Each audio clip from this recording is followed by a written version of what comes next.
حضرت ماعز اسلمی رسول اللہ صلی اللہ علیہ وسلم کی بارگاہ میں آئے اور آ کے کہنے لگے اے اللہ کے رسول پاک کر دیجئے، چلا جا واپس معافی مانگ توبہ کر، پاک کر دیجئے، واپس جا معافی مانگ توبہ کر، پاک کر دی۔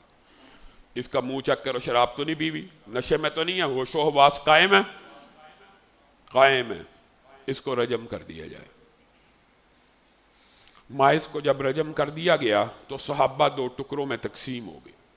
ایک کہنے لگا کہ ماعز ہلاک ہو گیا، کتنا اچھا آدمی تھا، زنا کر بیٹھا، ہلاک ہو گیا، بیڑا غرق ہو گیا، رجم ہو گیا۔ دوسرے کہنے لگے اپنے ہاتھ کو رجم کرنے کے لیے خود رسول اللہ کے ہاتھ میں دیا ہے، اپنے آپ کو از خود پیش کیا ہے، کامیاب ہو گیا۔ رسول اللہ صلی اللہ علیہ وسلم کے کانوں میں بھی یہ خبریں پہنچ رہی ہیں۔ جب یہ باتیں بڑھتی چلی گئیں، رسول اللہ کچھ دن کے بعد باہر آئے اور آ کے کہنے لگے ماعز کے لیے دعائیں کرو، اس کی مغفرت کی دعائیں کرو۔ اے اللہ کے رسول ماعز تو ہلاک نہیں ہو گئے جو یہ ذہن رکھتے تھے۔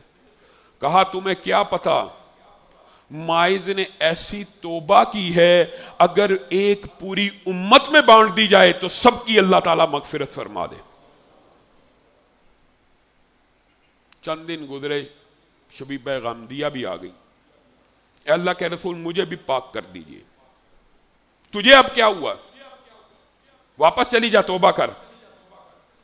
کہا ہاں، جس طرح ماعز کو بار بار واپس بھیجتے تھے مجھے بھی بھیجنا چاہتے ہیں، میں وہی ہوں جس کے ساتھ ماعز نے برائی کی ہے۔ میں رات کو سوتی تو میرے ذہن میں ماعز کا چہرہ آتا ہے کہ وہ تو رب کی بارگاہ میں سرخرو ہو گیا، وہ تو رب کی بارگاہ میں کامیاب ہو گیا، اور میں ہی ایسی بدبخت ہوں جو زنا کا بوجھ لے کے دھرتی کی پشت کے اوپر چل رہی ہوں۔ اللہ کے رسول مجھے بھی پاک کر دیجئے، میں وہی ہوں۔ رسول اللہ صلی اللہ علیہ وسلم نے کہا تجھے پاک کیا جائے گا، لیکن اس برائی کا نتیجہ ظاہر ہونے دے۔ کیا مطلب؟ پتہ چل جائے حاملہ ہے یا نہیں ہے۔ اگر حاملہ ہے تو بچے کا قصور نہیں ہے۔ کچھ دیر کے بعد آئیں، کہنے لگیں اللہ کے رسول مجھے پاک کر دیجئے، میں حاملہ ہوں۔ رسول اللہ نے کہا جب تک وضع حمل نہیں ہوتا تجھے پاک نہیں کیا جا سکتا۔ جس دن بچہ پیدا ہوا رسول اللہ کی بارگاہ میں لے کے آ گئی، اے اللہ کے رسول راتوں کو نیند نہیں آتی، اے اللہ کے رسول تڑپتی ہوں، ماعز تو کامیاب ہو گیا، 9 مہینے گزر گئے، میں گناہوں کا بوجھ لے کے اس دھرتی کے اوپر پھر رہی ہوں، اب تو پاک کر دیجئے۔ رسول اللہ نے کہا واپس چلی جا، بچے کا کیا قصور ہے، جب تک بچہ خود روٹی کھانا شروع نہیں کر دے گا تجھے پاک نہیں کیا جا سکتا۔ واپس گئی، اپنے بچے کی توبہ کی امید پہ ایسی تربیت کی کہ صرف 6 ماہ کا ہوا تو اپنے ہاتھ سے روٹی کھانے لگا۔ رسول اللہ کی بارگاہ میں گڑ گڑاتی ہوئی آئی، اللہ کے رسول اب تو نیندیں بھی اڑ چکی ہیں، زندگی بھی تباہ ہو چکی ہے، اب تو پاک کر دیجیے۔ رسول اللہ نے ایک خاتون کی ڈیوٹی لگائی اس بچے کے لیے اور کہا جاؤ اس کو رجم کر دو۔ رجم کرتے ہوئے پتھر پڑنا، بظاہر آپ کو یہ ایک اذیت ناک منظر نظر آتا ہے، یہ ایک الگ بحث ہے کہ اسلامی سزائیں انسان کے جسموں کو گناہوں سے پاک کرنے کے لیے آئی ہیں۔ یہ وحشیانہ اور قرون اولیٰ کی سزائیں یہ وحشیانہ نہیں ہیں جن کے بارے میں آج کل معاشرے میں پروپیگنڈا کیا جاتا ہے۔ یہ گناہوں کو مٹانے کے لیے، یہ گناہوں کو دھونے کے لیے، یہ معاشرے کی بقا کے لیے، یہ معاشرے کو زندگی بخشنے کے لیے ہیں۔